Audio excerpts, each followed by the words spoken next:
15,000 sorties and training 6,000 pilots. Certainly not that I'm aware of. Mm-hmm. So I've just realised that we weren't live. We are now. We are now live. And training 6,000 pilots. So, certainly not. My apologies to everybody who's listening. So I'm going to go back to the beginning and ask that first question again. So I've just realised we weren't live. We are now. We are now live. Yeah, I can see. So you guys might need to just need to mute your YouTube. I'm going to go back to the beginning and ask that first question again. So I've just realised we weren't live. So Gabby and Z Man, can you mute your YouTube if you've got it up? You might need to just mute your YouTube. I don't. I don't think I've got YouTube up. Okay, let me get that. It's gone. All right, we're going to call that. We're going to call that a practice run. Hello, everybody. Welcome to the first ever 10% True live stream.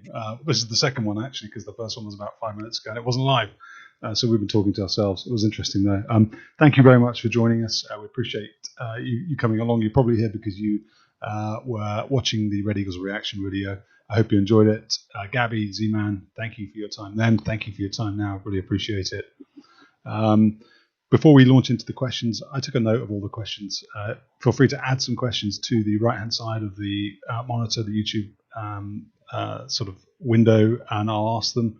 I've got a list of the questions that were asked during the Red Eagles reaction video. But before I do that, even though you just heard the end of one question, I wanted to ask, there's no advertising on this channel, there's no monetization, I don't make money out of it, it's a hobby, but I want to try and get this to as wide an audience as possible.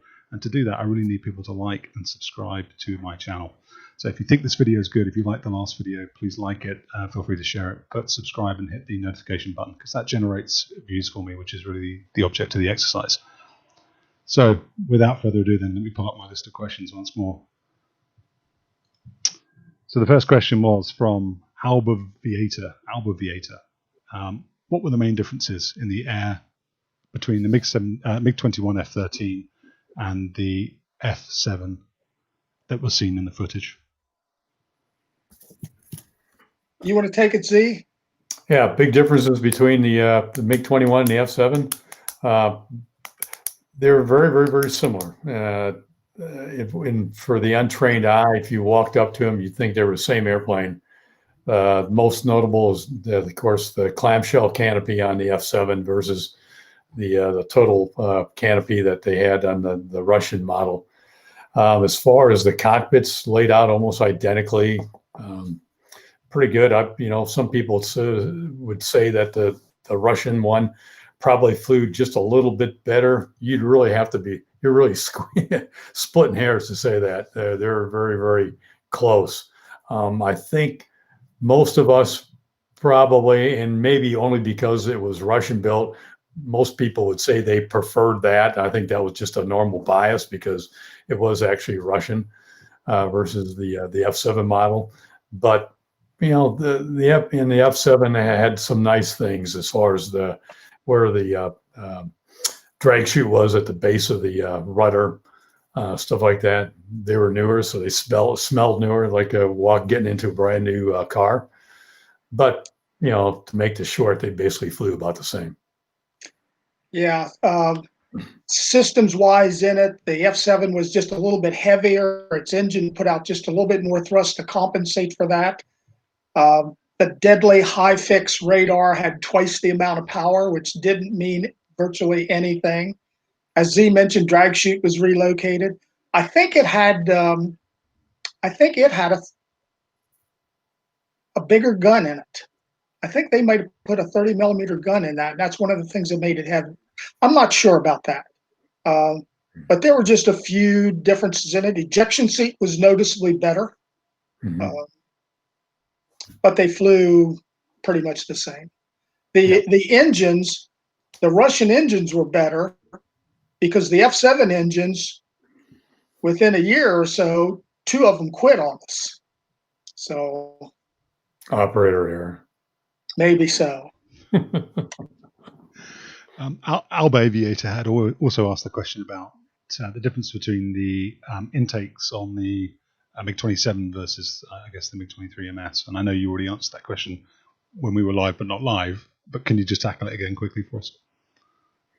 Yeah, I'll go over that again. The air intakes on the air, what we call the air-to-ground model on the MiG-23, there were fixed intakes. They looked, from outward appearances, they looked exactly the same, because really they were. Just at the air-to-air model, because it was such a much faster airplane, they had a need for those things to move variably with airspeed. Once you got over, I think they started programming out about 1.3, something like that, and they would go out. The air-to-ground model wouldn't go that fast, so they were just in a fixed position, easier airplane than to maintain, because one less component they had to work and fix. But on the air-to-air model, we actually had a gauge in there where it would show the ramp position, and you could see those things move. Ted and I both were functional check flight pilots, and you would take the thing up, especially on the air-to-air variant, you'd get up to Mach 2.0, and you'd see it move, at least on a gauge. Yep. Francois asks, when the F-117s were there and they flew during the day, he said he heard that for some flights that they would fly during the day. Were you asked to sort of hide yourselves away? Were you briefed in on the program? Was there a lockdown at Tonopah? The F-117s never flew at Tonopah during the day. Never, ever. We were in briefed on each other's programs just because of proximity. And one of the reasons we were in briefed was this thing called AIC, Acting Installation Commander, where during the week there was an 06 there from the 50th Wing to be the commander. But on weekends and holidays, they always wanted someone there to take the blame if something went wrong. And so we all kind of rotated through on that, and we had to be in briefed on each other's programs for that. But yeah, 117s did not fly at Tonopah during the day. Sim Sedlow asked whether or not there were any two-seaters at Constant Peg or for the Constant Peg program. None. No, everything we had was just single seat, and we didn't even have any ground trainers or anything like that, any simulators. So it was put your big boy pants on, study up, and get ready to go. So that's kind of how we did it. And I had the benefit of having Ted as my instructor to check me out in the MiG-23. So I can assure you that was great training.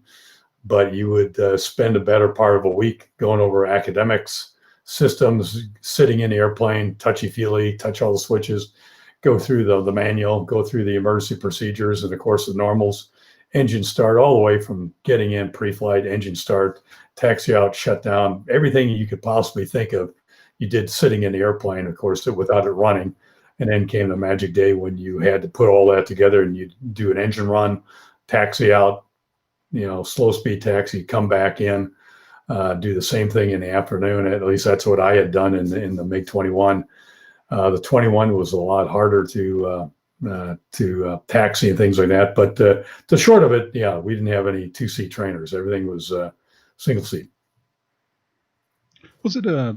Sorry, I'm asking a question now. It's not really my turn, is it? But was it a big deal? Was it a big deal? Yeah. Yes and no, I'd say. First of all, the people that got hired into that program, for the Air Force, you either had to be an aggressor or a weapons school graduate and have 1,500 hours of fighter time. Navy we had 2 Top Gun instructors from Miramar and an East Coast aggressor from Oceana. And our Marine guy was a Marine Air Weapons Tactics guy from Yuma. So we had a lot of experience. The training that we did, like Z Man said, you had academics, or you just sat with your instructor and you talked about things. And then you did your engine start, and then I did them on successive days. You did a slow taxi, you did an engine start, you taxied down to the end of the runway, taxied down the runway, taxied back, just to get the feel for that. The third day, you taxied down to the runway. So you've started the engines twice, you've taxied once, you've got it down there. Now you take it out on the runway, you run it up, light the burner, take it up to about 135 knots, and then bring the throttle back, board it, put out the drag chute, get it under control, and taxi back. So that on that 4th day, when you're going to get it airborne, you start the engine. You've done that 3 times before. You're getting pretty good at it. You taxi it down to the end of the runway. You've done that twice before. You take it out on the runway, run it up, light the burner, get it up to 135 knots. You've done that one time before earlier. Nothing's new so far. But now you come back on the stick and you get the thing airborne. And from there on, it's just a matter of getting the feeling for the airplane, doing some acro, things like that, coming back, doing a few touch and goes. So was it a big deal? It was fun to know that you were going out in a Russian airplane, that you couldn't read what half of the switches said in the thing, and the first time you were on your own with a guy chasing you in a T-38. But I felt well prepared for it. I had no trepidation about it at all. I felt well prepared. I felt the flight was going to go good. It did go good. It came down, and now next time you're ready for TR2. How about you, Z? What do you think? Yeah, I'd echo all that. It was very good training. Here is the unique thing about flying it for the first time, and I'll share a real quick story. The first time, especially the MiG-21, later when those of us who flew the MiG-23 went to that airplane, of course, we've been in a squadron at least a year, maybe 2 years in my case. So it was sort of a known procedure and a routine. But the first time you do it in the MiG-21, again, yes, you are single seat, but you've gone through the previous day or so, you've done a couple, a slow and a high speed taxi. You started the airplane up, brought it back to the chocks. Now you're going to get ready to take off. The interesting thing about the program is, and if you kind of put yourself in this position, they say, okay, we're going to take off, and the field elevation at Tonopah is about 5,500 feet, very similar to what Denver is. But the thing is, they would say, because they weren't ever 100%, and this wasn't exactly a measure of confidence, they would say, okay, here what we're going to do is stay in afterburner till you get to about 12,000 feet, which is about 7,000 feet above the runway or airfield elevation. And you'd say, man, that's an awful lot of afterburner. I'm really climbing a lot. And so they would say, well, why is that? And so they'd say, well, that's so when you pull out an afterburner, you're at the same altitude as low key. So you could theoretically turn around and land back on the runway. So I remember asking my instructor, who was Mike Roy at the time, I asked him, I go, okay, let me get this straight. I've never flown this airplane, much less landed it. I'm going to take off. And if the engine quits at 12,000 feet, I'm going to do a 180 and I'm going to land back on reciprocal the runway I just took off of. And he goes, well, none of them have ever really quit, but that's what we do. I said, okay, so that's your introduction to the first time you take off in the MiG-21. You're going down the runway, and of course, the T-38 that your instructor is in is swooping down and behind you for what we call clean and dry. So real quickly, I mean, you're running up. This is your first time. You release the brakes, and off you go, and you're full throttle, full afterburner until about 12,000 feet. And then to a man, I can guarantee you that when they pulled it out of afterburner, they did it very slowly, and they had their eye on the RPM gauge to see if there's any wobble there. So, but that's what we did every day, and you just did it. And looking back on it, you probably could have. Would you have been successful? It'd been a handful, but like Ted said, everyone was very highly experienced. Probably could. Your biggest thing would probably getting the gear down and flaps, and hopefully stop it on runway. So Bry Kupfer, Bry, if I've mispronounced your name, I apologize. Kupfer asked whether or not anyone knows where all the Red Eagle MiGs ended up. You guys have any ideas on that? Go ahead, Ted. You can take that one. First-hand knowledge, I have pretty much none. There are some in museums. There's one, at least, well, 2 or 3 sitting around Nellis main base in front of squadrons, in front of an aggressor squadron, at the Petty Museum there. I forget what they call that officially, but and then there's some in different museums of Wright Pat, and maybe I've heard Eglin and places like that. I know the one other one supposedly ended up on some Navy bombing range somewhere. But once I left, and I left in June '87, the program was going great. And I had no real firsthand knowledge of much that happened to the program after that. Mm-hmm. Yeah, Yeah. Red 44, which was that MiG-23 that's in the video where Z Man says pause it because it's got a damaged stab. That airplane is on San Clemente Island, I think. It's a Navy bombing range. Right. And there's one.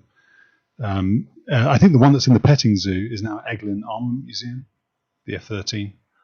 But Jackman Clark, who was the penultimate squadron commander, told me that the J7s were all buried. So, anyway, I hope that answers your question a bit, Brian. So Nizvan Van Sigel, again, sorry for my terrible pronunciation, but Nizvan asks whether or not you also flew the MiG-29 at Tonopah.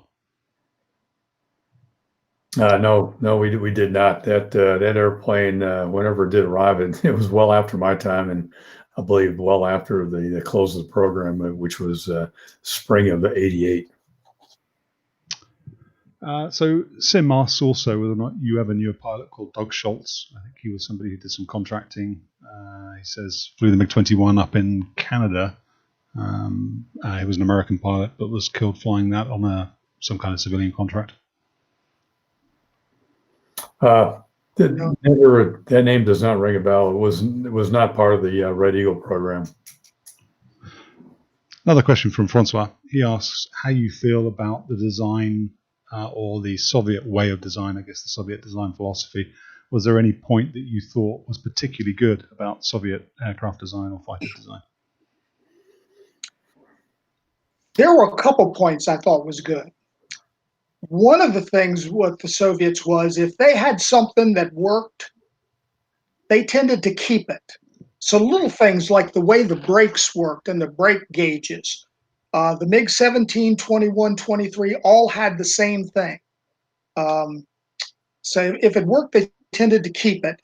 And some of the things they did, like I told you once before, that in the MiG-23, when you got to higher angle of attack, you had this knuckle wrapper that came and tapped you on the knuckles, either easy or hard, depending on how high angle of attack you were. When I heard about that, when I was flying F-4s before F-16s, I laughed at it. I thought that was the dumbest thing I'd ever heard in my life. When I flew the plane, I said, this isn't bad. This works. So that worked. The periscope that they had in the MiG-23 worked. The optics were wonderful.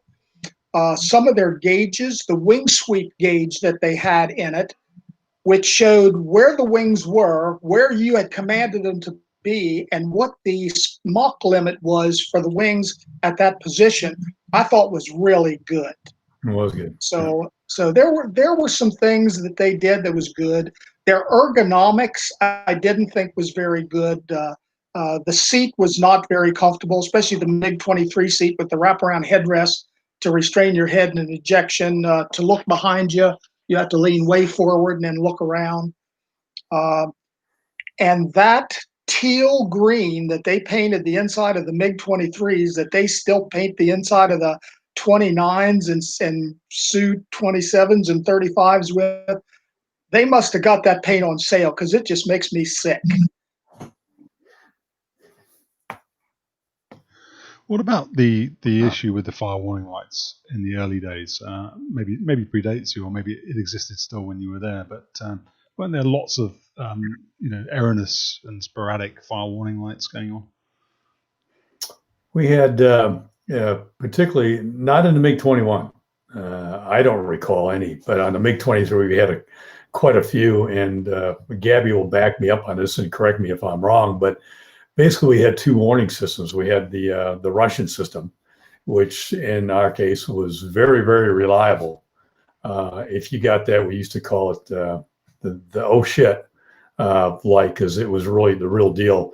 We also, in our technicians, had put a modified U.S. system in it, and basically, I think it was just for lack of a better description, a kind of a wire around through the engine bay, and it would detect just pure heat.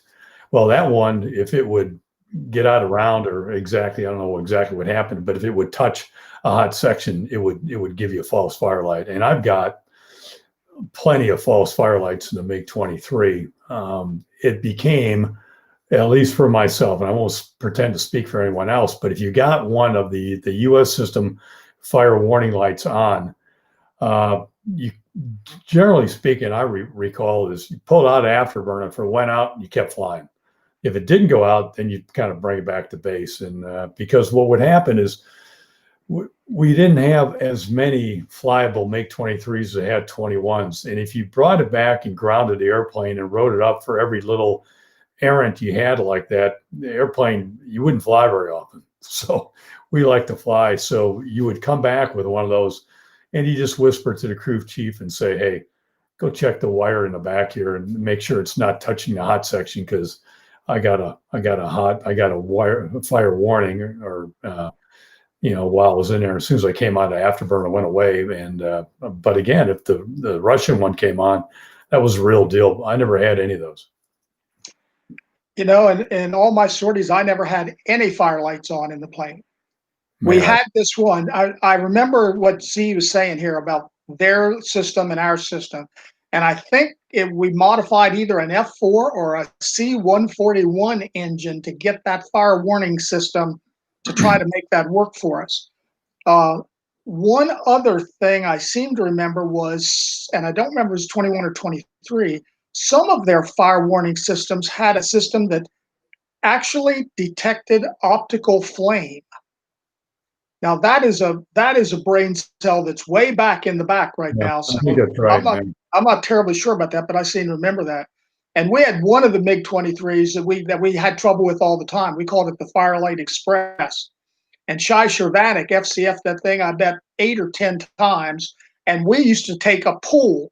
We put in a quarter, and you got a 2-minute window of when he was going to say the word emergency for the fire. So we'd all be standing around the duty desk listening to the radio, and after a while Shai would say, declare an emergency, firelight. We said, okay, it's been 14 minutes. Who's got that one? New record. Yeah, there was, I believe, it was a fire loop that our technicians installed, and if memory serves, it was off the J57 engine, off the KC-135, and they modified that to put it in there, and that's what it was, just a fire loop, wire loop around it, and that's what it was. So, I had several of those on occasion. So, I'm here. My landings equal my takeoff, so it must work okay. Sim also asked how the avionics of the MiGs held up over the years. So did all the jets have functioning radars, etc.? And did they play a large part in the constant peg program? Or was it mostly BFM? Most of it was BFM. MiG-21, about the only real avionic it had in it was that high-fix radar, which was a range-only radar.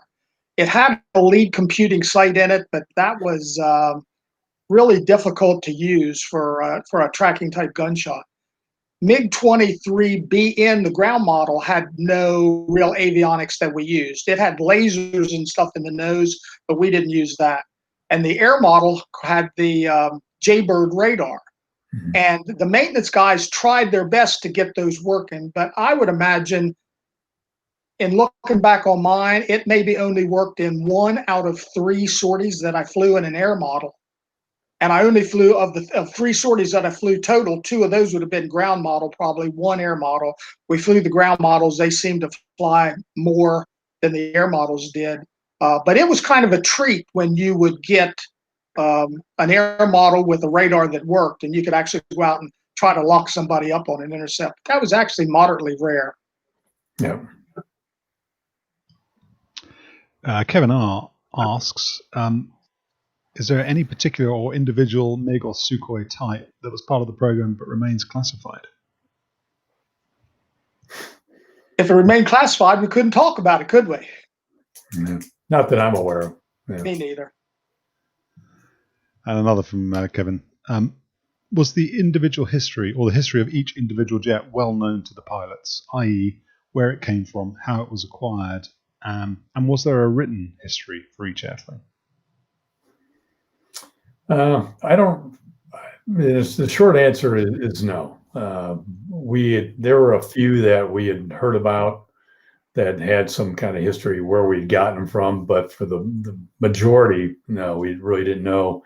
I mean, over the years when they were ginning up the program, maintenance people went far and wide around the world, pulling airplanes out of swamps in Indonesia and stuff like that, literally, to get flyable versions. So a lot of the airplanes were put together from pieces of reclaimed from other aircraft. But there were a couple notable ones, I think, that we had gotten from one of our allies that had been defector aircraft. But other than that, we didn't know much about them. Yeah, it was a compartmentalized program, meaning you needed to know what you needed to know to do your part of the job. Our part of the job was to fly them. Where they came from, wasn't part of what they felt we needed to know. Now, what we did have initially in the program in the early days when I was there, starting in '84, especially on the MiG-21s, some of these airplanes were not actually very straight. They were kind of bent a little bit. And some of them liked to do things that other one didn't. We had one airplane that really didn't like to turn right. It turned left okay, but it didn't turn right okay. I don't remember that. We had a thing called a departure log, where if the airplane flew squirrely or departed on you when you didn't expect it to in the MiG-21, which was no big deal in the 21, you would come back and you'd write in the departure log what you were doing and what the airplane did, and so the next guy could take a look at that, and when he went out, he'd know what to expect. But somewhere around 85 or 86, as we got more and more Air Force-ized, they were having a stand-about team come up from Nellis to take a look at us. And even though I thought that program was a wise program for us, the squadron commander understandably said, I'm not sure I can afford to have people saying we have a departure log in our squadron. So that's when that one went away. But basically, we didn't know. And Bri has a cheeky follow-up question. In that case, then, did either of you ever fly the MiG-25? No, never did. So, Bri, I'm pleased to hear I pronounced your name correctly. He asks about whether or not you ever had any interactions with the F-117 guys. You mentioned that you were briefed into the program. I wondered if that might be an opportunity to briefly describe the boom recovery or the boom arrival and the history behind that. You got it, Z. I'll take it. Yeah, we knew the 117 guys real well. In fact, I shared a house with a real good friend who I'd flown F4s with years before, Kadena, and so we knew them very well. As Ted had said earlier, they flew exclusively at night. Never their airplanes were obviously always hangared. They only flew at nighttime. Never saw them during the day. We had, and because of that, we're obviously on different schedules. We're on a daytime, they were on nighttime. So consequently, when we were up there flying, they were sleeping, and because oftentimes they would fly till 4 or 5 in the morning, and then crash, and they'd be sleeping about the time we arrived, and be sleeping until noon or later. Well, that made for some, as you can imagine, fighter pilots being fighter pilots and having a lot of fun teasing your buddies. We would occasionally come back with maybe a few hundred more pounds of fuel than we absolutely needed. And we would come over the field because of the restricted area. And we would come over supersonic at 10,000 feet or whatever was above the field, maybe lower. I think one of our guys, John Saxman, even came down initial one time supersonic in a MiG-23. But generally we would come in, and this wasn't all the time, but just occasionally. Especially if they complained. Of course, like anything, the more you complain, the more it's going to happen. We would come over and lay a pretty good, 1.3, 1.5, lay a good sonic boom on them, and we'd hear about it the next day. They go, geez, guys, you knock the crap out of these things. So we did it, and we would call it, we would refer to that arrival as a boom arrival, where we would not come over at normal altitude, but we come in very high, do a sonic boom, and then from there, we slice down and enter right to initial from there. So it was a lot of fun. Again, you got away with things that you couldn't do anywhere else. You certainly couldn't do it at Nellis. Well, you could do it one time. Yeah, one time. and then you'd be grounded. So, but you could do it all the time there at Tonopah. And the other thing about it is the crew chiefs and maintenance guys loved it, because you never hear anywhere in the U.S. you never hear sonic boom. But there it was almost like a daily event, and they just loved it. So that was also a morale booster. Gabby, anything to add to that? I think Z covered it pretty well, except, you know, a MiG-21 can put out a pretty good sonic boom, but a MiG-23 doing about 1.7 Mach right overhead the field, it can gently sway those big hangar doors, and it can take that styrofoam and just jolt it and just have a layer of styrofoam laying down on the floors in the desk. It can rattle the windows. So Sim asks whether or not you could tell the story of a pilot's first exposure to constant peg, or actually maybe you could tell that your first exposure to constant peg if you flew against it before you joined the squadron. So what would how would a Blue Air pilot, how would a sort of a tactical air forces pilot find out about constant peg? What would their first experience be like? Go ahead. Most of them were pretty much the same, or we tried to make them the same. The first time he'd come, let's say there'd be two F-15s or two F-16s, they'd join up on the MiG-21, and you would do a performance profile. And the performance profile was you just let them join up on you, let them take a look at the airplane. You showed them what it looked like when the flaps came down, when they were up, what the speed brake looked like when it was out, in case they saw that up close if he was trying to slow down real fast. And then we do maybe an acceleration demonstration to show them how their plane accelerated versus ours. Just start at 350 knots, burner ready now, and let them run out to 650, whatever. And then we put them back behind us, and we do a sustained turn to show them our best sustained turn. And then we do a wind-up turn. So now we're going to wind it up, and we go into a brake turn. We bleed that airspeed down like we talked about before. If we started at 450, do 90 degrees of turn, we were at 350, 180 at 250, 270, we're down to 150, and then we jack the nose up to about 30 to 40 degrees and let them see what that thing was like when it was slowing down there. So they got a feeling for that pitch rate demo. That a lot of times was most of what happened on that performance profile. Then if things went well, on the second mission, there'd be two of them with two MiG-21s. They'd do the tactical intercept, and then they'd split up 1v1 to do 2 to 3 BFM engagements. And then if everything went well on the third engagement, they got the MiG-23, where they got a quick performance profile and some BFM along with him at the same time. So that was sort of the basic thing that we did. Later on, we started doing some more neutral setups with them. And right towards the end, we were starting to do some 2v2s.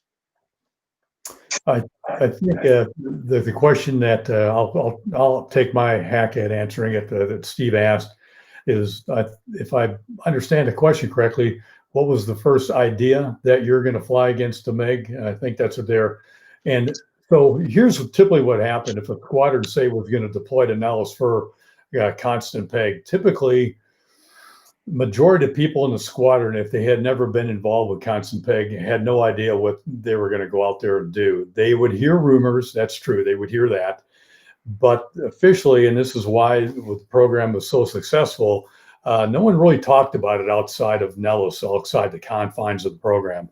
So when people showed up, oftentimes the first idea, that official idea that they were going to fly up against MiGs, would be on a Monday afternoon, when we would have in a big auditorium, usually it was down at the Red Flag building, and we would brief them there, give them a secure brief. Of course, they would, we would say, sign your life away. They have to sign affidavits, and basically saying that they wouldn't divulge anything that they were going to see and be privy to.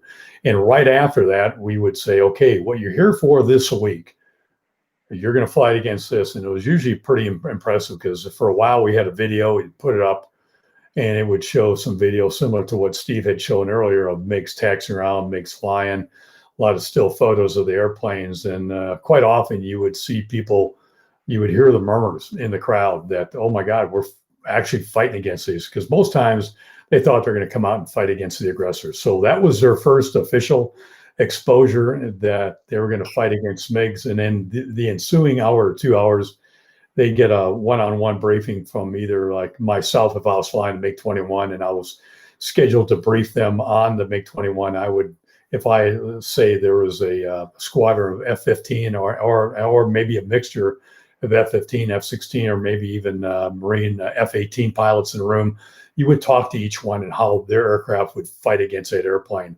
And then after my brief was over, we'd have a quick break, and then designated MiG-23 instructor would come in, say Ted Drake would come in and pretty much give them the same thing on the MiG-23, but really go into some detail on what the airplane was like, speeds, capabilities, and then how they're going to fight that airplane. So that was, and then we would lay out what are you going to do for the rest of the week. So that was, I think that answers your question of their first idea they're going to fight against it. Over time, throughout the years, a lot of us, when we were line F4, F-15, whatever pilots, you would hear rumors about it, but nothing official. So I hope that answers your question.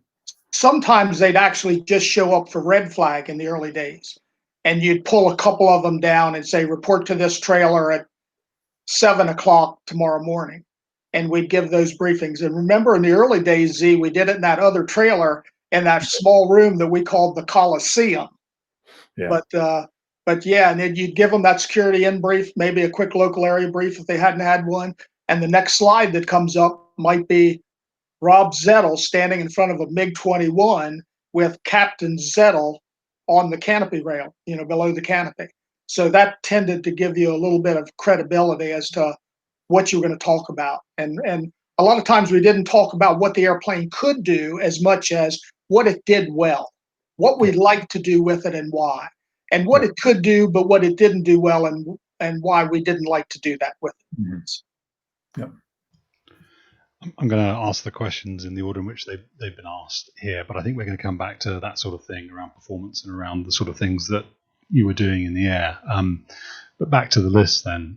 So I don't know how you feel about this one. I suspect I know the answer already, but Kevin asked whether or not there was much interaction between those assigned to constant peg and the red hats, either from a flying or a maintenance knowledge point of view. And was there much movement in personnel between the two units? I'll take a hack at that. In my little over 3 years, we didn't have a lot of interaction with them. The Red Hats, for those of you who are unaware, that's basically the systems command side of the equation. They had a handful. They didn't have very many MiGs over there, but they had a handful. So we would talk to them occasionally, but not very often, mainly because we're in two different locations. We did share data on some things. If they had some unique development or incident, they would share that with us. But on the daily, weekly course, there wasn't much interaction. As far as exchange of, to my knowledge, there was no exchange of pilots. I don't know of any red hats that came over to us or vice versa. I think on the maintenance side there was. I think some of those people came over to the Red Eagle side of the house, but generally speaking, for the most part, not a whole lot. Ritvik Patil asks, was there, I think you've already covered this, but he asked, was there a requirement to have completed the test pilot program? A what? No, there was no requirement to be a graduate of either U.S. Navy or U.S. Air Force test pilot school. Now, only requirements, as Ted has gone over earlier, you had to be one of three. You either had to be a graduate of U.S. Air Force aggressor program, U.S. Air Force fighter weapons school graduate, or a graduate of Navy Top Gun. Yeah, that was it. So MGR asks how the MiGs were obtained, and he says, cheers from the Mexican Air Force. Yeah, there were some, we're at the State Department level on down, there was some exchange of favors, if you will, maybe exchange of airplanes along the way. But for the most part, I mean, it was pretty much done undercover, surreptitiously, if you will, dark of night probably. But a lot of the airplanes, the floggers that we got, they came from a particular country, and sure enough, a few years later, some F-16 showed up in that country. So there was an exchange there of no doubt of goodwill, if you will. I still don't know for sure where the MiG-21s came from. I've heard rumors, but I don't know for sure. The MiG-23s, what I know about it is in 1979, I was at Homestead Air Force Base flying F-4Es, and we were giving a squadron of F-4Es to another country that Z Man is referred to. And we put on a firepower demonstration for the Egyptian chief of staff. That was another story in and of itself. And shortly after that, not too long after that, Have Pad came out. Mm-hmm. So, and Have Pad was the exploitation of the MiG-23, the first ever exploitation of the MiG-23. Okay, so Sim asks about tires. Did you get Russian, Chinese tires for spares, or were Western tires compatible? I think we reverse engineered them, didn't we? I think we did some. I do know that I believe, and correct me if I'm wrong, I believe the tires off the Phantom would work on the MiG-23. Is that not correct? I don't remember. I know there were certain things, and we weren't involved in this all that much. Probably Admiral Nelson and some of the maintenance guys were, but there were some things, brake pads, I think tires, I think some canopies, some engine work that we had in-briefed certain people on around the country. Like GE Evendale did some engine work for us. Right. So we had places that were in-briefed and could reverse engineer and do some stuff for us when we needed it. Yeah. So Kevin asks a question actually we covered in our interview, which hasn't been broadcast yet, so I'll ask it anyway, and you can answer it. But he was curious to know if any inert Soviet air-to-air missiles were ever carried, so to use an IR seeker in captive mode or to allow the radar to be activated for targeting, etc. No, we never carried any in the program. So the short answer is no, we never carried any at all. Yeah, later on, right towards the end, we acquired an AA-8 aphid seeker, and we were doing some testing on that, but most of it, the captive carry, was actually on F-15s and F-16s. I think we wired up to do a little bit of captive carry, but most of it was on them. So you're right, we never had a training missile on the airplane, never. Craig Walker, who I won't out, but he's a fellow Air Force pilot. Craig, hi. He asks whether if you had to take one of the Soviet aircraft you flew into combat, which one it would be and why? Today? No, not today. None of them today. I'll go with that. If of the two I flew, obviously the MiG-21 or the MiG-23, man, when people firing real stuff at you, I would say to have a sporting chance, I'd probably say the MiG-21. Unless you just want to run away from people all day, then you take the 23. But if you, as I've told many people who have asked me over the years, if you knew, again, big question, if you knew you're going to be in a visual fight with either a Phantom or an F-5, something like that, and you could choose between a Phantom F-5 or MiG-21, which would you take? I said I'd take the 21. And again, this is assuming that I have unlimited fuel. Yeah, if I knew I was going to get in a phone booth, slow down, do a turning fight, I'd be in a MiG-21. And it was a very agile, very forgiving, and I knew against both those adversaries, an F4, F5, I could slow them down, I could outpitch them, outturn them, and I could, if worst case, if I wanted to, if I felt I was losing the edge, especially against a Phantom, I know I could turn and run, even MiG-21 from an F4. So to answer your question, which airplane? Yeah, I take the 21. Okay, again, there's a lot of caveats there. Now, if you're going against all aspect missiles up to the merge, I wouldn't want to be in either one. But back in the day, and that's kind of what oftentimes we would talk about in the squadron. Again, this is in the early mid 80s. You know, it wasn't that many years after Vietnam, but we oftentimes, knowing the capabilities of the MiG-21, we would ask ourselves, geez, you know, the Air Force and Navy were lucky they didn't lose more fighters in Vietnam because the MiG-21 was that good of an airplane. But there again, you know, they're firing real missiles out there, and they couldn't afford losing either their precious pilots or their airplanes. So that's probably the other side of it is real world. I wouldn't really want to be in either one of them. But I had to be in the phone booth, yeah, I'd be in MiG-21. Kevin asks about the ejection seats. Were they armed? What was the status of those seats? Would you ever risk using them? Or would you always just try for a landing? They were pretty much stock seats. The seats in the MiG-21, I think most of us equivalentize them to sort of like a T-33. If you were going to die, if you didn't use it, you'd use it. But if there were other options available, you use that. The J7 seat was a better seat. It was sort of equivalent of a T-38 seat. And the MiG-23 seat was not quite as good as the Martin Baker seat in the F4.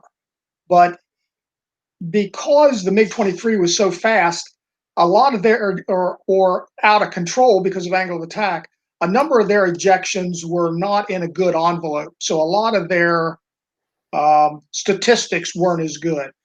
Matter of fact, the numbers that we had on the MiG-23 seat was 1/3 of the people were killed, 1/3 seriously injured, 1/3 unhurt or only minor injuries.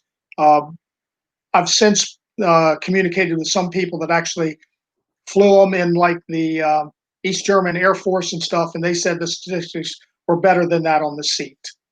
Hmm. My prime emphasis was if my engine quit and I could make Tonopah Airfield, I was going to try to dead stick it at Tonopah. If I couldn't make Tonopah and I could make a dry lake bed, I was going to try to put it on the dry lake bed. If my choice was between ejecting or landing in the desert, I was going to eject because the desert is not very smooth. Z? Yeah, that's pretty much it. I remember early on, and I was there 4 or 5, maybe 7 months before Ted showed up. But I remember early on in the program, this must have been late 1983.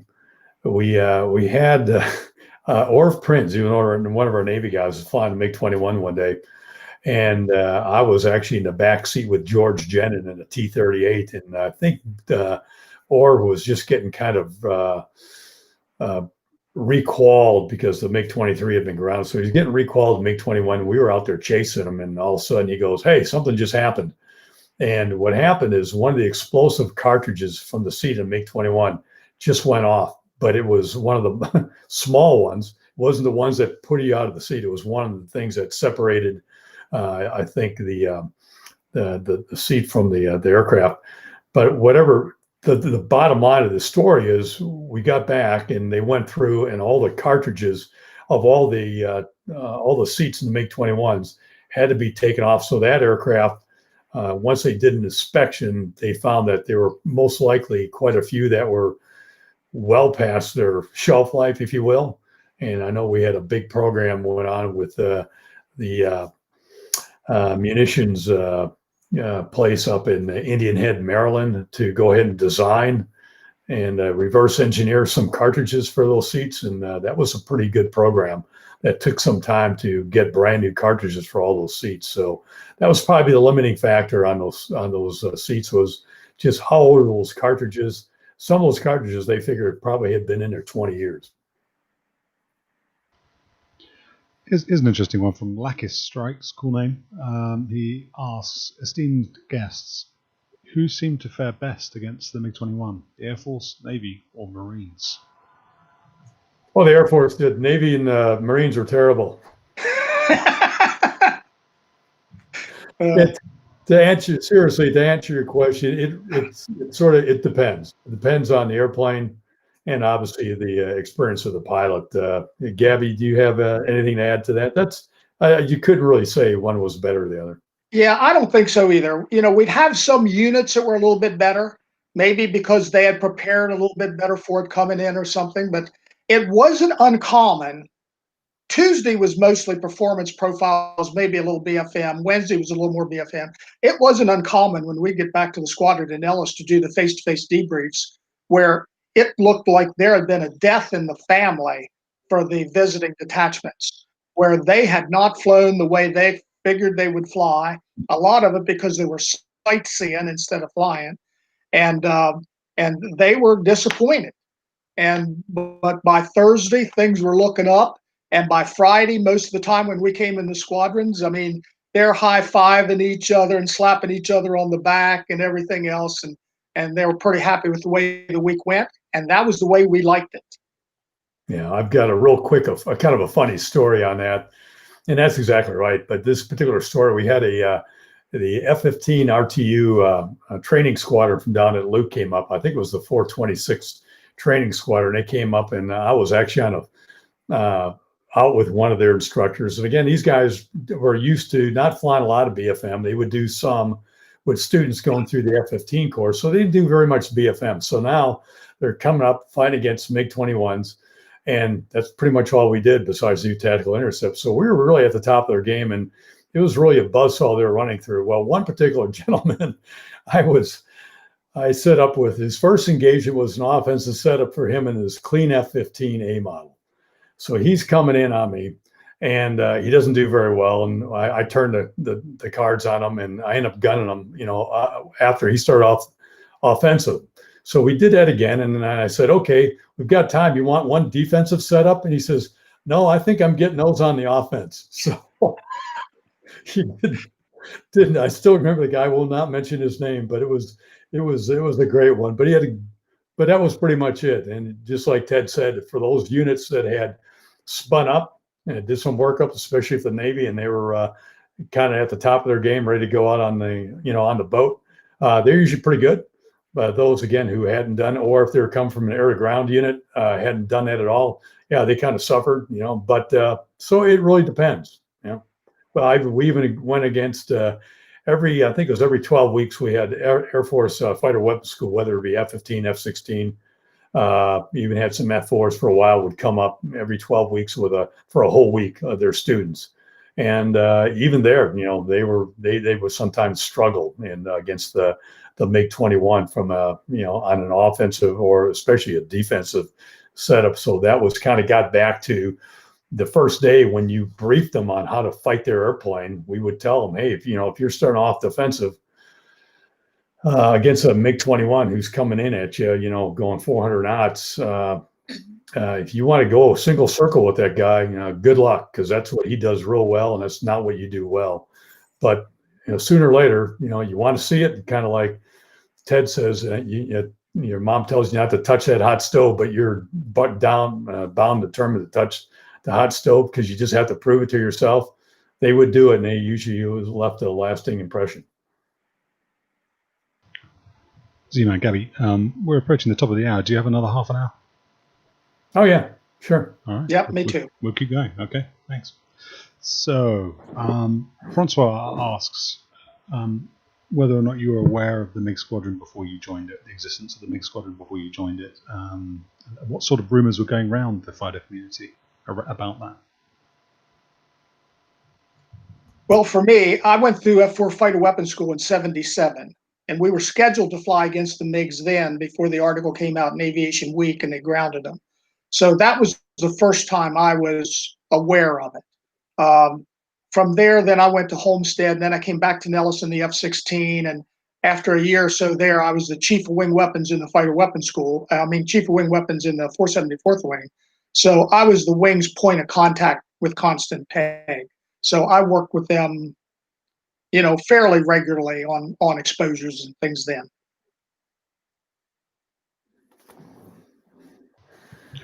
Z-Man, were you aware of it? Of the program? Yeah. Not officially until I went through the aggressor school in late 1981. Then I was officially briefed in. Before that, I think probably 2-3 years before that, it was whispered that the Air Force had MiGs, but I wasn't aware of any formal program. So for the most part, yeah, we probably knew we had some, but I didn't know there was any ready to go or a constant pay program. Lakis also asks, so he's got sort of two questions, so I'll try and put them together. So one of them was, what was the best flown blue fighter you saw while you were flying the MiG-21? I.e., which type was it? F-16, F-15, F-18, F-14? And he also asks, did people ever beat you 1v1 on their first flight or was it true that generally they lost their first flights but rapidly learned from that? So it's sort of a continuation of what you were talking about a few minutes ago. I would say certainly a fourth generation fighter was best, and I'd classify an F-14 kind of as a 3.5 generation fighter or something. But the F-15, F-16, and F-18 I thought were all good. It was dependent upon the pilot. Some pilots could go out and whip you on the first flight, and some couldn't. It had to do with their background experience, what they'd heard, what they'd learned. Yes, in the MiG-21 for me, some guys beat me on the first flight, but I would say only maybe 1 in 10, 1 in 20, not many. In the MiG-23, most of the guys beat me on the first flight, almost everybody. I think I beat an F-4 one day. That was about it. Yeah, I think that's pretty good. Just like Ted says on the MiG-23, I can kind of sum it up on this. Of all the fighters I've flown in my career, it is the only fighter I ever flew I never gunned anybody in. So that should tell you. You can't saddle up. You can get there, but as soon as he sees you, they could defeat you. So it wasn't. It was really more of an interceptor than it was a fighter.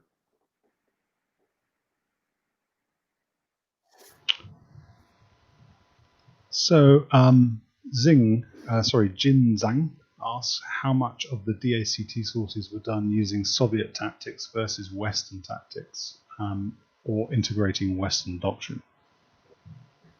We would. That's a good question. Excellent question. And I would say 100% of the tactics we would use up to the merge on a tactical intercept were all Soviet tactics, and that was stuff that we had gleaned from our intel sources over the years, and they would, and pretty much the same things that the aggressors would emulate. So we would do everything, and we would tell the people we flew against, hey, we're going to simulate Soviet tactics to the best we can up to the merge. After the merge, all bets are off. We're going to go and fly the airplane as hard as we can, the best that we can as, U.S. Air Force, U.S. Navy, U.S. Marine Corps pilots as we would. So you put anybody in that airplane, you don't know how the Russians would have actually flown their airplanes BFM wise, but we could replicate, whether it's a high-low pincer, drag maneuver, whatever it might be, up to the merge. After that, it was just best flown airplane you could. Yeah, fully agree. Later rounds and crossovers to the merge. Once you hit the merge, we wanted to show them a worst case scenario. We had a big advantage on them. We had either flown their planes or we'd flown against them so many times. We knew what they could do. They didn't have that advantage on us. But we told them at the end of the week, if you can beat us in that airplane, you can beat anybody. And I think that was a pretty true statement. Yeah, you got to understand too, these guys, we had what you call home field advantage. We're playing on our own background. We're familiar with everything. So we're not apprehensive about where we're at. People are coming up probably the first time they've ever been to the Western Ranges at Nellis. And so there's a lot going through their mind before they even get, so there's, besides just buck fever out there, they've got to worry about where they are. And of course, once they met up with us, then we took over as the instructors, and we pretty much led them around, kept them in the airspace. So they didn't have to worry about that. But up to that time, it's probably not too unlike probably going into combat first time. You're very apprehensive about what's going on, and you don't know. Oftentimes, they would take off. They didn't know who they're going to meet out in the airspace. They didn't know if it was going to be 2 MiG-21s, one of each, or 2 MiG-23s. They usually had a pretty good idea, especially for the performance profile. But later on in the week, it could be anything. And Jin also asks how often you experience compressor stalls in the MiG-21 and MiG-23. I'd never. Yeah. And I never had compressor stall. I had a flame out due to, I think, fuel starvation, just because of high angle of attack and bunting over on a MiG-21. But, went through the emergency procedure, got it relit and pressed on. So that was because that was my fault. I go, okay. But compressor stall, that was good. They were good engines. You couldn't jockey. We didn't have electronic engine fuel controls or anything like that, so you couldn't jockey there. the throttles around. Generally speaking, especially on the MiG-21, once you had up in full AB, you just left it there. You weren't going to mess that thing around at all, unless you're really going downhill and you had to pull it back. And that was another good thing the Soviets had, I thought, was their throttle quadrant of how you modulated the throttle from mill to afterburner, lifted the finger lift once to get it into afterburner. You could modulate it there until it went up full, and then it went over another click, and you could just leave it there. You didn't have to worry about the throttle walking itself back. It was locked in the full afterburner and until you lifted the finger lift to bring it back out. So I like their throttle quadrant setup. Yeah, it worked out real well. Can you talk just briefly on that about then I can't remember exactly what you called it, but the coast down function on the throttle. So you could, if you were going fast, you could retard the throttle, but the engine would continue to operate as if you'd done nothing. What was that all about? Speed coast down interlock.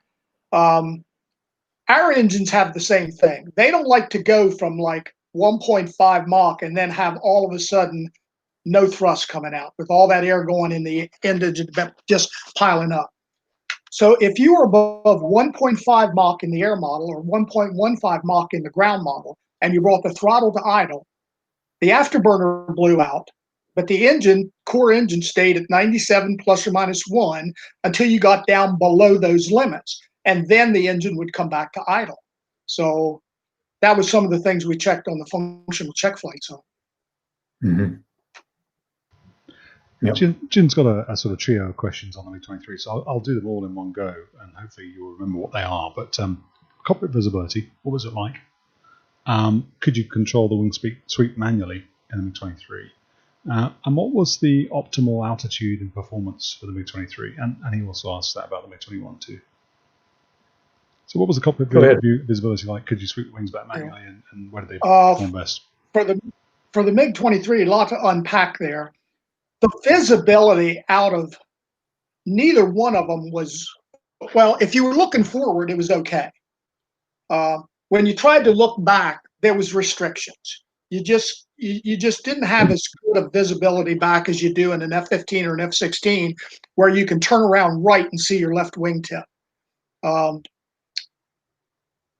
Looking out the front, the air-to-ground flogger had great viz over the nose because it had that slanted nose down. The air-to-air flogger had the big radome out there, which kind of restricted visibility a little bit, but I felt made it easier to land because you could see the nose movement when you were in the flare.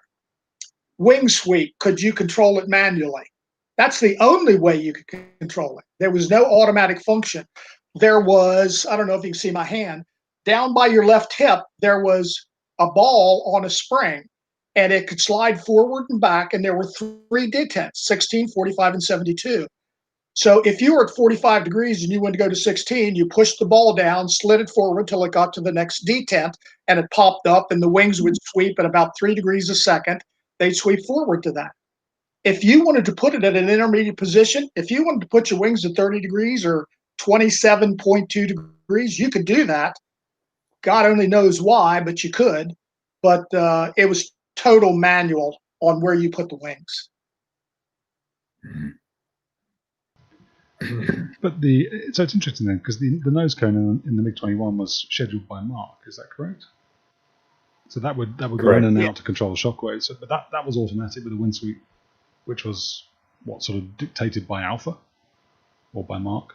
That was manual. The wing sweep was dictated by what you wanted to do with the plane. 16 degrees, you could only do 4 things with the airplane: take off, land, ferry, and loiter. That was it. You didn't try to turn that airplane because the angle of attack limit was so low, and if you departed, the chance of spin was almost 100%. 45 degrees was the position if you were going to try to turn the thing some.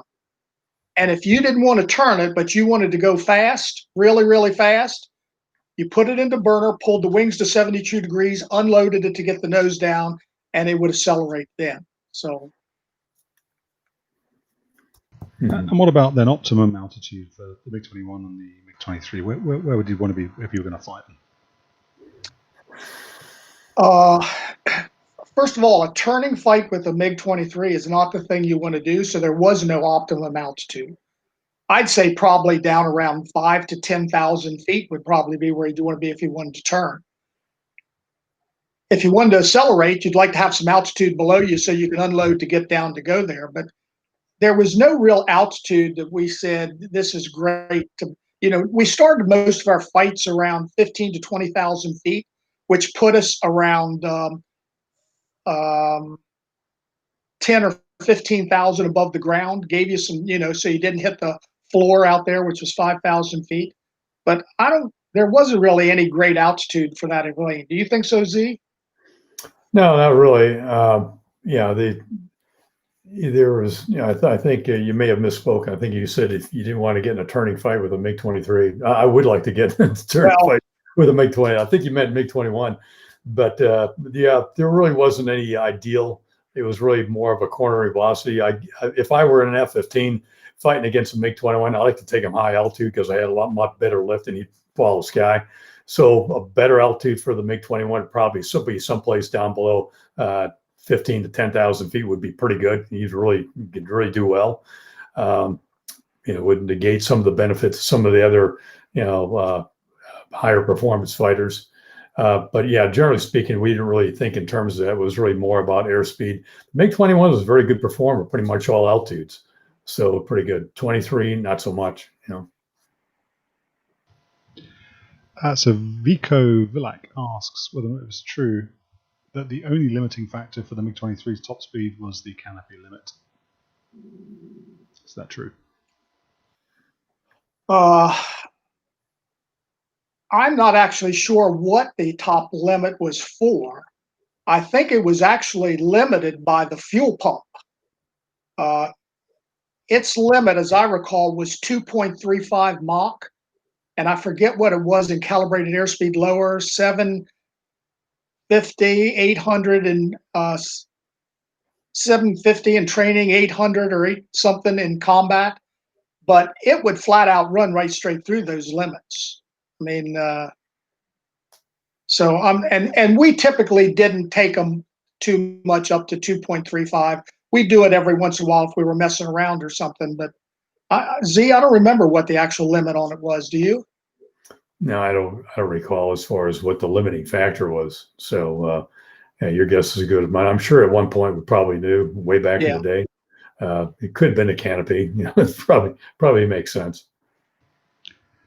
Francois has a question, an interesting one. Whether or not you flew against Air Force or Navy and Marine Corps pilots who had fought the MiG-21 in Vietnam, and did that give them an advantage? How did they perform against the constant peg MiG-21s? I'm not aware of anybody that I personally or had even heard of that had flown against a MiG-21 in Vietnam that then later came up and flew against in the PEG program. So I think probably the answer would be no. Have you ever heard about it? We had some people, quite a few that had flown in Vietnam, but there's, even if you take all those pilots together, those that actually saw MiG-21 combat, it's pretty relatively low number. I don't think I ever flew against a guy that did that. I seem to remember going to a party one night somewhere and Duke Cunningham was there, but I don't think that he came to fly in constant pegs. Matter of fact, I'm certain he was never there when I was there. Right. All right. So we're down to the last few questions now. From Sim. Are the stories about shotgun carrying pilots on bird patrol as fun as they sound? You probably talk about the people on the airfield there for taking care of the hawks and things like that. Actually, they weren't hawks; they were just birds that we had up there. They weren't pilots. Horned larks. Horned larks. Yeah, I think some of our maintenance guys would go out there, and maybe the airfield management people would go on out the Jeep or whatever and try to shoo them away. And then I think there was even some word of getting falcons out there, whatever it was, but. I think they did it for a while. I don't know if it was an ongoing program for too many years, but I knew they did it for a while, usually early in the morning. But once the airplanes started flying, I don't recall much of a problem with the birds. They wouldn't tend to nest on the runway in the wintertime when it got real hot out or cold out because the runway would be warm. But yeah, I know they did it for a while. I think Stookie did it once. I think we could get them and go do it. But one of the things was you had to get every bird that you killed. Because if you didn't and you left the carcasses there, it brought in owls and bigger birds that you didn't want to hit. So you didn't want to make things worse. But we did have problems with those horned larks. There were just a lot of them, and the grassy infields and stuff was great places for them. So after the program was shut down, this is Sim again, and you went back to your units, could you still discuss your experiences specifically with your squadron mates, or since the program is still classified, were you prohibited from going into deep details? He says he's not sure about how the classification works, but perhaps you can explain. Over to you, Z. There's a question: could we discuss it with our new squadron mates or old squadron mates? I could discuss it with Gabby, over a beer someplace out of earshot. But going to a new squadron, for instance, I left and went to the F-15 at Langley, and I never openly discussed it with any of those people there at all. There would be some people in the squadron who had flown again in the constant pay program who obviously knew what I did, but to a person, none of them ever approached me and asked me about it. Yeah, I never talked about it. The way I would get lessons across if we were talking about air-to-air against MiGs is I would say, I have heard that if you did this, this could happen. I think I read somewhere where if you did this, this could happen. That was how I gave my knowledge. Okay, last three questions then. Kevin asks, devil's advocate question, given modern simulators and advanced aggressors such as the F-18, does such a program, and he says we've seen the images of the MiG-29s and Su-27s over the Nellis test ranges, does such a program have much of a valid role today? Z-Man, I'm particularly curious about you because you're involved in an aggressor program, aren't you? A civilian aggressor program. Yeah, I don't know. It's a difficult one, especially because of the increase in the capability of the air-to-air missiles now, which has really extended. You're getting much more away from the visual arena than we ever did back in the day then. So I would probably say today it probably doesn't have as much capability. Again, if you can model something and put it in a simulator and take, whether you're an F-22, an F-18, or a F-15 or F-16 pilot, and model that going up, say, a 4-ship against 6, 8, 10, 12 of whatever adversaries you're at that can model their newer missiles, that's pretty darn good training. So to answer your question, probably not as much impact today as it had back then. What do you think, Gabby?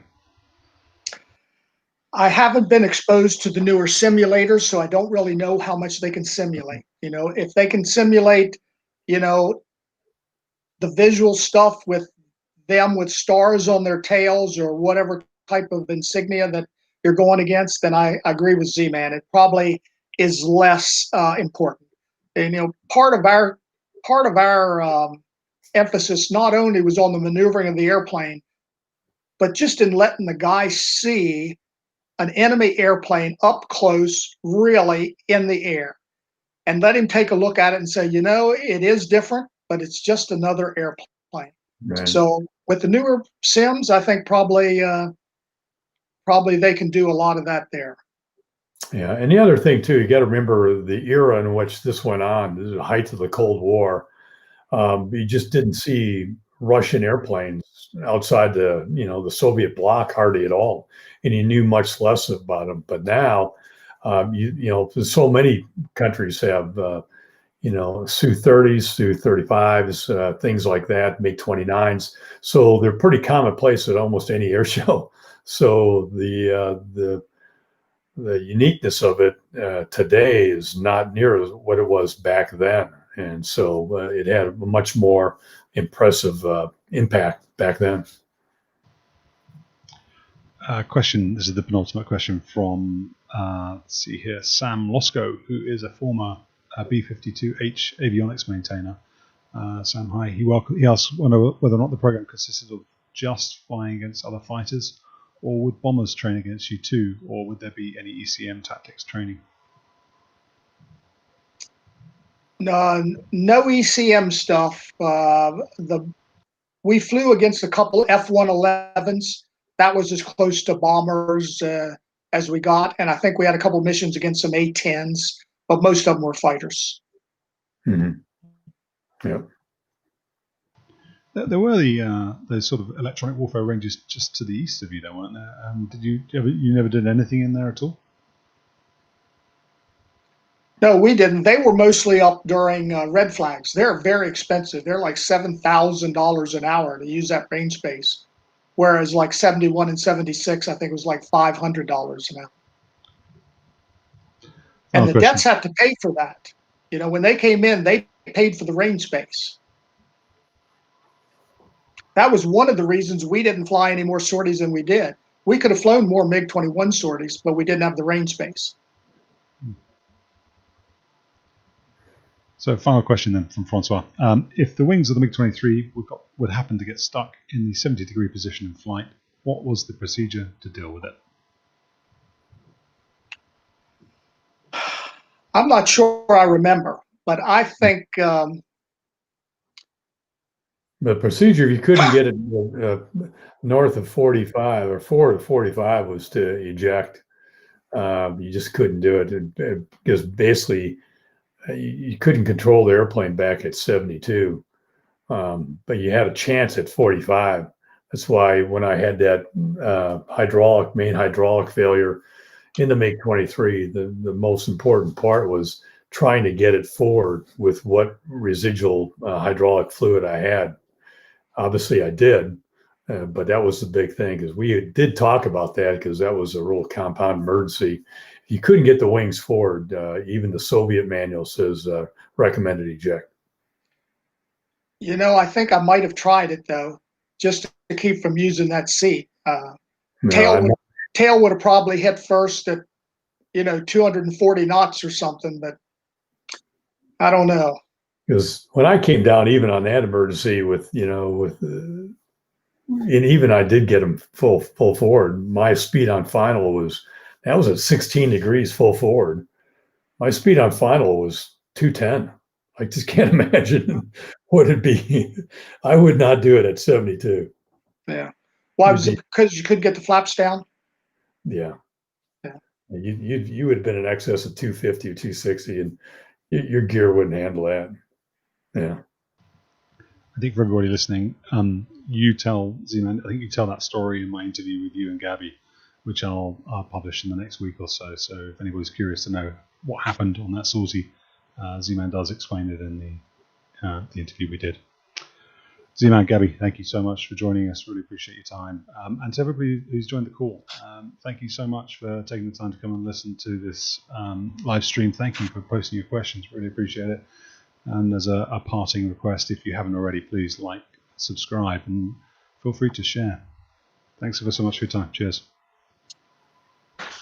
Okay, guys. Thank you much. Happy to